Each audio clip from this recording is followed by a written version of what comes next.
दिल्ली के भाटी मानसा इलाके में आप कार्यकर्ताओं और भारतीय जनता पार्टी की मजदूर संघ इकाई के अध्यक्ष के बीच झड़प। बीजेपी की मजदूर संघ इकाई के अध्यक्ष के घर पर किया पथराव, परिवार के साथ मारपीट और लूटपाट का भी आरोप, गाड़ी भी तोड़ी। श्रीचंद खामबरा का आरोप है कि आम आदमी पार्टी के कार्यकर्ताओं ने घर में घुसकर मारपीट किया और उसके बाद लूट को अंजाम दिया। इस घटना में 6 लोग घायल हो गए हैं। घायलों को एम्स के ट्रॉमा सेंटर में भर्ती कराया गया है। पुलिस ने मामला दर्ज कर तफ्तीश शुरू कर दी है।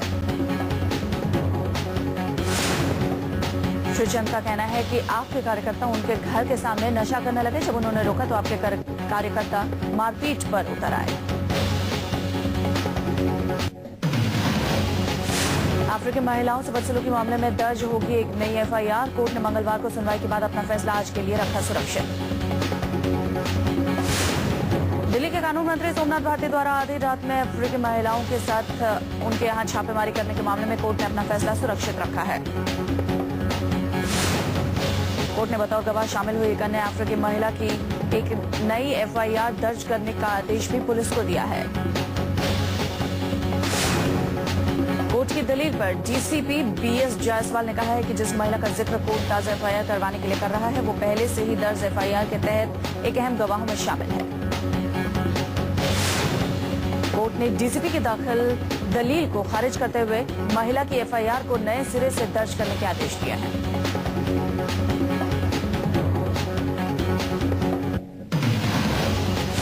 जम्मू कश्मीर में कांग्रेस और नेशनल कॉन्फ्रेंस का सत्ताधारी गठबंधन टूट सकता है। संकेत के मुताबिक मुख्यमंत्री उमर अब्दुल्ला दोनों पार्टियों के बीच चल रहे मतभेदों की वजह से इस्तीफा देने पर विचार कर रहे हैं। पार्टी प्रमुख और राज्य के मुख्यमंत्री उमर अब्दुल्ला राज्य में 700 नई प्रशासनिक इकाइयां गठित करना चाहते हैं। इस काम में राज्य के कांग्रेस मंत्रियों के सहयोग नहीं मिलने से वो नाराज हैं। नेशनल कॉन्फ्रेंस के सूत्रों के मुताबिक निराश मुख्यमंत्री कुर्सी छोड़ने पर विचार कर रहे हैं क्योंकि प्रदेश कांग्रेस पार्टी की योजना को नाकाम करना चाहती है। कांग्रेस महासचिव और पार्टी मामलों के लिए प्रदेश प्रभारी अंबिका सोनी प्रदेश कांग्रेस अध्यक्ष सैफुद्दीन सूज के साथ उमर अब्दुल्ला की हुई बैठक में गतिरोध को सुलझाने की कोशिश भी नाकाम रही। सूत्रों के मुताबिक नेशनल कॉन्फ्रेंस राज्य में गठबंधन सरकार को जारी रखने के लिए जल्द ही कोई सख्त फैसला ले सकती है। ऐसी स्थिति में मुख्यमंत्री अपने पद से इस्तीफा देकर 5 साल से चल रही गठबंधन सरकार को समाप्त कर सकते हैं।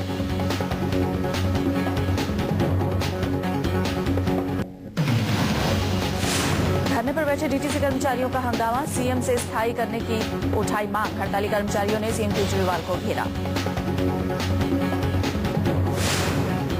सीएम केजरीवाल के पहुंचने से हड़ताली कर्मचारी हुए बेकाबू। भूख हड़ताल पर बैठे कर्मचारी कुछ भी सुनने को तैयार नहीं। डीटीसी कर्मचारियों से मिले सीएम अरविंद केजरीवाल, बोले 2 दिन में नौकरी पक्की नहीं कर सकते, कमेटी की सिफारिश तक छांटनी नहीं। डीटीसी कर्मचारियों को केजरीवाल की गुजारिश, बोले अभी साथ दे दें नहीं तो बीजेपी और कांग्रेस वाले आ जाएंगे।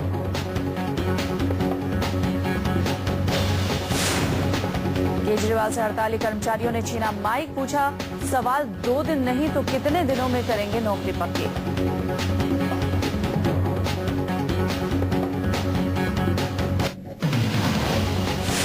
चुनाव खर्च पर दिल्ली हाईकोर्ट का अरविंद केजरीवाल और सोमनाथ को नोटिस। बीजेपी ने केजरीवाल के चुनाव को रद्द करने की दायर की थी याचिका।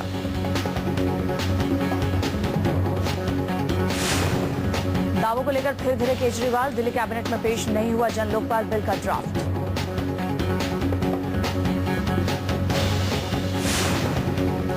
जन लोकपाल बिल पर बोले दिल्ली के शिक्षा मंत्री मनीष सिसोदिया, शुक्रवार तक कानून मंत्रालय कर लेगा ड्राफ्ट तैयार।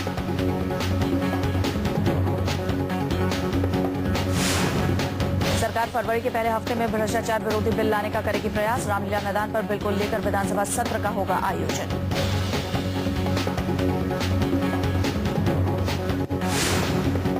बताया जा रहा है कि केजरीवाल सरकार का बिल कुछ उत्तराखंड लोकायुक्त बिल की तरह है, जिसमें भ्रष्टाचार के साथ साथ वक्त पर काम न करने की शिकायत भी सुनेगा जन लोकपाल।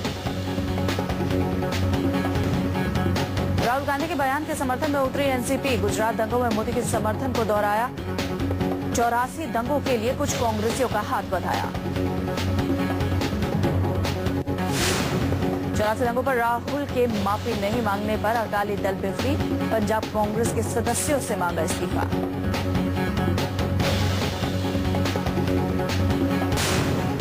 जेटली ने इंटरव्यू पर कहा है कि राहुल कहते हैं कि वो वंशवाद में यकीन नहीं करते। क्या राहुल ये उम्मीद करते हैं कि देश उनकी इस बात पर भरोसा करेगा?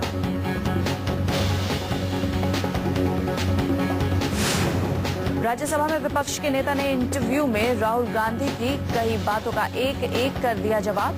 कहा राहुल ने इस इंटरव्यू में अपनी कमजोरियां जाहिर की। पीएम कैंडिडेट न होने पर जेटली ने कहा कि राहुल का जवाब संतोषजनक और आश्वस्त करने वाला नहीं। शैडो पीएम को प्रोजेक्ट करना ना तो संविधान के मुताबिक गलत है और न ही संविधान से बाहर। ये दुनिया भर में होता है। सिस्टम को बदलने और लोगों के सशक्तिकरण पर जेटली ने राहुल से सवाल किया है कि आखिर राहुल के मन में क्या है। जेटली ने कहा कि राहुल को कांग्रेस में बदलाव की बात करनी चाहिए, न कि पूरे सिस्टम में।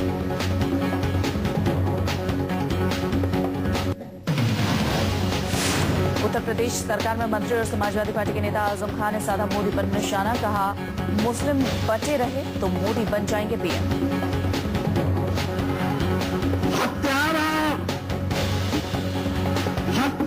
मुल्क का मुहाफिज नहीं हो सकता।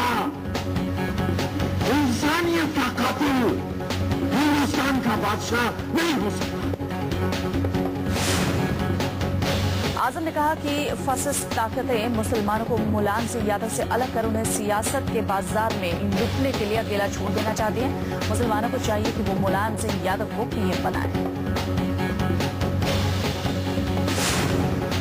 बीजेपी के उपाध्यक्ष मुख्तार अब्बास नकवी ने लगाई चाय की चौपाल। नुक्कड़ पर चाय की चौपाल लगाकर जनता को सुना।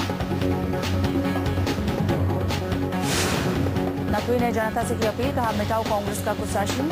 राहुल गांधी पर भी साधा निशाना।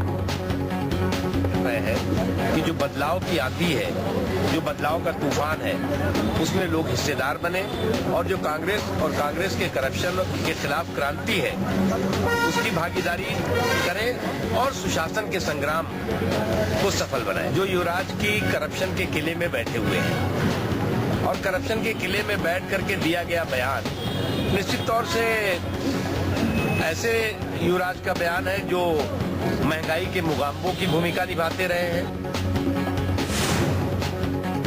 चाय की चौपाल में रामपुर की बीजेपी इकाई के नकवी को ठंड से बचाने के लिए आग और चाय के इंतजाम के साथ साथ सदियों पुराना रामपुरी हुक्का भी किया पेश।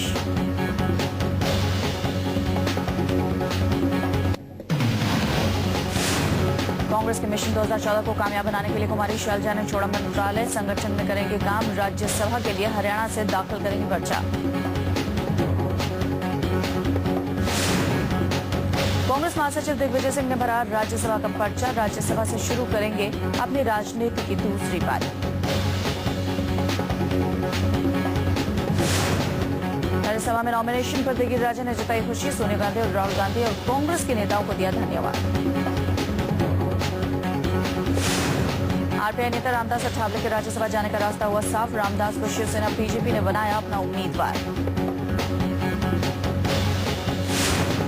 बीजेपी नेता शंभू प्रसाद ने भी भरा पर्चा। गुजरात से राज्यसभा के लिए भरा अपना नामांकन।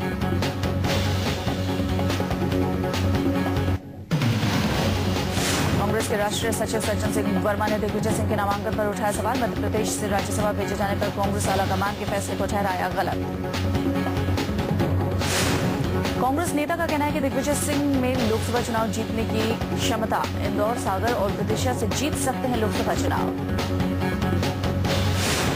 केंद्रीय मंत्री शरद पवार, कांग्रेस नेता मुरली देवड़ा, आरपीआई के रामदास अठावले और बीजेपी के विजय गोयल समेत 25 दावेदार राज्यसभा चुनाव के लिए निर्विरोध चुने जा सकते हैं। राज्यसभा के लिए राजस्थान से खाली हुई 3 सीटों के लिए बीजेपी की ओर से नामांकन दाखिल। राम नारायण दूधी, नारायण पंचारिया और विजय गोयल ने दाखिल किया नामांकन। कांग्रेस ने राज्यसभा के लिए किसी भी प्रत्याशी को चुनावी मैदान में नहीं उतारने का फैसला किया है। माना जा रहा है कि वोटों की गणना को देखते हुए कांग्रेस का ये फैसला।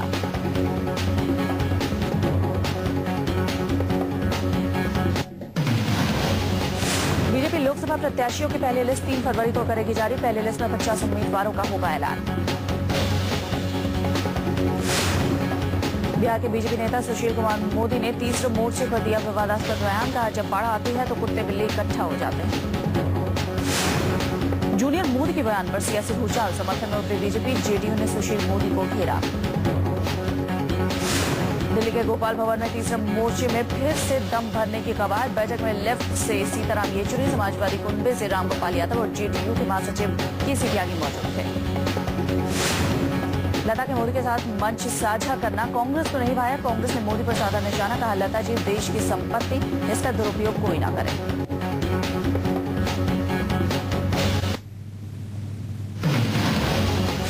काले हिरण का शिकार मामले में सलमान को आज कोर्ट में पेश होने का आदेश। जोधपुर के सेशन कोर्ट ने अभिनेता सलमान खान को किया तलब।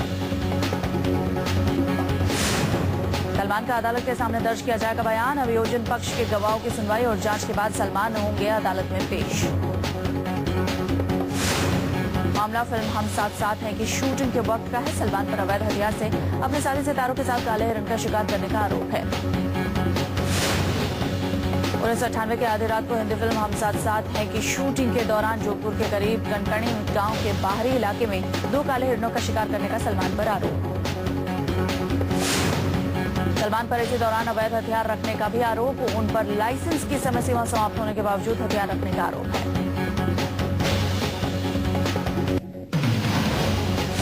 दिल्ली में मंगलवार को लाजपत नगर मेट्रो स्टेशन के पास 8 करोड़ रुपए की लूट की वारदात। बदमाशों ने बंदूक की नोक पर छीने रुपए।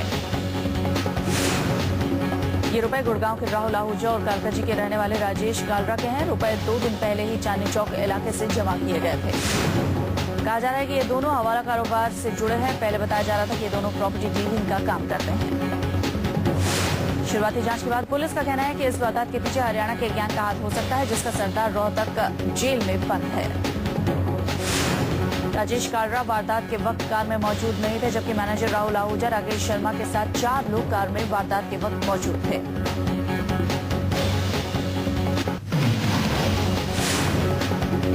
आईएएस बनाने का झांसा देकर दुष्कर्म करने के आरोपी आईएएस बीबी मोहंती के खिलाफ पुलिस ने जांच तेज कर दी है। पुलिस ने पीड़िता का बयान लेकर मेडिकल टेस्ट भी करा लिया है। पीड़िता ने मंगलवार को जयपुर कोर्ट में 164 के तहत दर्ज कराया बयान। झारखंड के रामगढ़ में बंधुआ मजदूरी का सामने आया मामला। छत्तीसगढ़ से लाए गए मजदूरों को जबरन कराया जा रहा था काम। 2 मजदूरों ने एसपी से लगाई न्याय की गुहार। बौद्ध महोत्सव को यादगार बनाने के लिए तैयारियां जोरों पर। 4 फरवरी 2014 से शुरू होगा बौद्ध महोत्सव। 13वें बौद्ध महोत्सव को अंतर्राष्ट्रीय स्वरूप देने की कोशिश की जा रही है। बौद्ध महोत्सव का उद्घाटन बिहार के मुख्यमंत्री नीतीश कुमार करेंगे।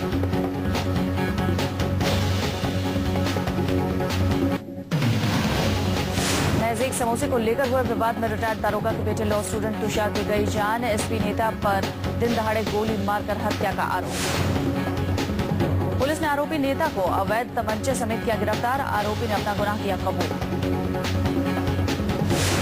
मुंबई पुलिस की गिरफ्त में आया शातिर चोर। नाव के जरिए समुद्री रास्ते से देता था चोरी की वारदात को अंजाम। समुद्र तट से लगे घरों को बनाते थे निशाना। भोजपुर जिले के छपरा गांव में तेंदुए ने घुसकर आतंक और अफरा तफरी मचाई है। तेंदुए के हमले में एक पुलिसकर्मी समेत 4 लोग घायल। तेंदुए के हमले से ग्रामीण काफी भयभीत। तेंदुए का रुक रुक कर आतंक जारी। काफी देर बीत जाने के बाद भी नहीं आए वन विभाग के अधिकारी। बीती रात मुंबई पुलिस ने 2 जगहों पर मारा छापा। 2 अवैध हुक्का पार्लर से 43 लोगों को किया गिरफ्तार।